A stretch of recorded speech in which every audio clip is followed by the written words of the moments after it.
ভাবুন তো, এমন একটা জায়গার কথা যার মাটির নিচে লুকিয়ে আছে বিলিয়ন বিলিয়ন ডলারের সম্পদ, অথচ মাটির ওপরে যারা বাস করেন তারা দেশের সবচেয়ে গরিব। এটাই হলো বেলুচিস্তানের অদ্ভুত বাস্তবতা, এক প্রাচুর্যের প্যারাডক্স।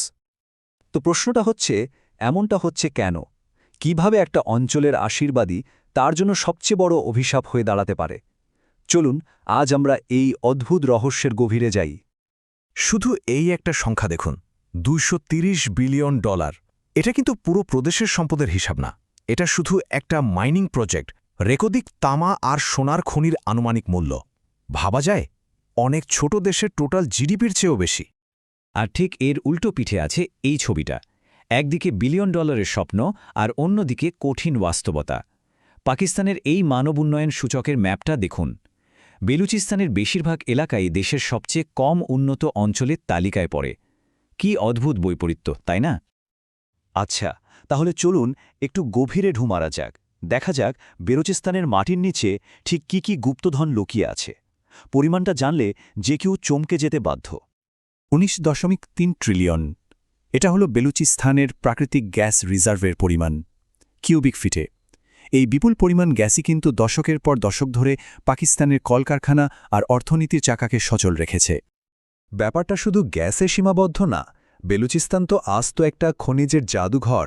সোনা, তামা থেকে শুরু করে এমন কিছু নেই যা এখানে পাওয়া যায় না। পাকিস্তানে যে 52 রকমের খনিজ উত্তোলন করা হয়, তার মধ্যে 41 রকমই আসে এই প্রদেশ থেকে। বোঝাই যাচ্ছে জাতীয় অর্থনীতিতে এর গুরুত্ব কতটা। সুইগ্যাসের গল্পটা কিন্তু বেশ ইন্টারেস্টিং।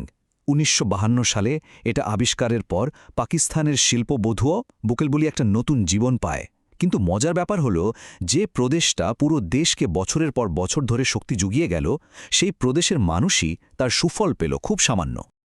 এতক্ষণ তো মাটির নিচের সম্পদের কথা শুনলাম, কিন্তু এবার চলুন দেখি মাটির ওপরে যারা বাস করেন তাদের জীবনটা কেমন। এখানকার ছবিটা কিন্তু একেবারেই অন্যরকম। এই চার্টটা দেখলেই ব্যাপারটা পরিষ্কার হয়ে যায়। 2015 সালের হিসাবে বেলুচিস্তানের একজন মানুষের মাথাপিছু আয় ছিল মাত্র 31,000 রুপি। অন্যদিকে পাঞ্জাব বা সিন্ধুর মতো প্রদেশে এই আয় ছিল প্রায় দ্বিগুণ বা তারও বেশি। পার্থক্যটা বিশাল। 71.2%। মাল্টিডাইমেনশনাল পভার্টি ইন্ডেক্স অনুযায়ী প্রদেশের প্রায় 3/4 মানুষই দারিদ্র্যসীমার নিচে বাস করে, যা পাকিস্তানের জাতীয় গড়ের দ্বিগুণেরও বেশি। গ্রামের দিকে তো অবস্থা আরও খারাপ, সেখানে এই হার 84% ছাড়িয়ে যায়। সংখ্যা দিয়ে তো আর আসল কষ্টটা বোঝা যায় না। চাঙ্গাই জেলার একজন রাজনৈতিক কর্মীর এই কথাটা শুনলেই হয়তো কিছুটা আঁচ করা যাবে। এই কথাগুলো কোনো পরিসংখ্যান নয়, এগুলো ওখানকার লাখ লাখ মানুষের প্রতিদিনের জীবনযুদ্ধ।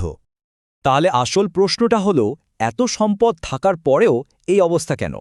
এই বিপুল পরিমাণ টাকা আখের যাচ্ছে কোথায়? চলুন এই টাকার ট্রেলটা একটু ফলো করা যাক। অর্থনীতিতে একটা খুব মজার টার্ম আছে, নাম রিসোর্স কার্স।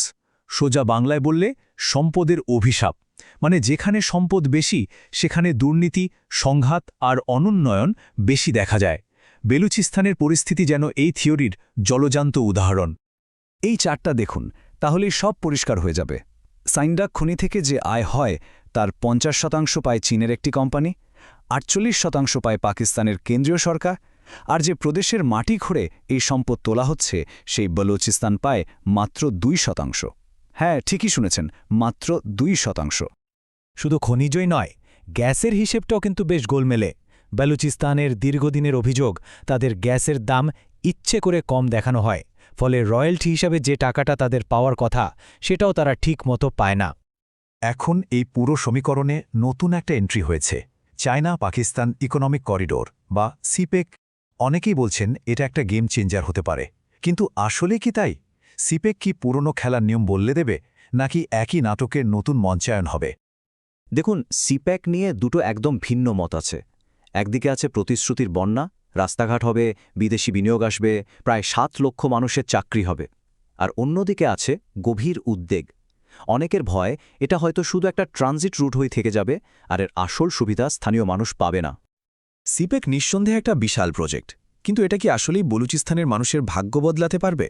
দশকের পর দশক ধরে যে বঞ্চনার ইতিহাস, নতুন এই বিনিয়োগের স্রোত কি সেই ইতিহাসকে পেছনে ফেলতে পারবে? প্রশ্নটা কিন্তু থেকেই যায়। শেষ পর্যন্ত আমরা আবার সেই মূল প্রশ্নটাতেই ফিরে আসি।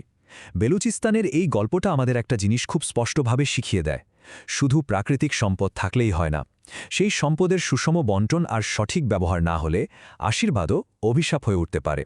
এখন দেখার বিষয়, বেলুচিস্তানের এই সম্পদ কি কোনোদিন তার সত্যিকারের মালিকদের জন্য আশীর্বাদ হয়ে উঠবে?